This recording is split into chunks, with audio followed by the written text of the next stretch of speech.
los narradores y narradoras que vienen a contar, lo primero que me dicen es qué festival, qué bien nos sentimos, qué bien tratamos a los narradores, qué importancia le damos a la cultura. Porque muchas veces estamos acostumbrados a que manejen de cualquier manera la cultura, que vamos a un festival y no se le da la importancia ni la profesionalidad que tiene que tener. Lo que estaría muy bien es que, como los cuentos que han podido pasar fronteras, épocas, pudiera sobrevivir a todos los cambios que pudieran venir.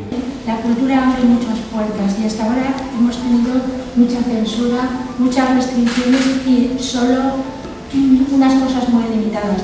Todo lo que nos va a traer y luego los momentos fuera del festival que compartes con todas estas personas, para mí la verdad es que no tienen parecido.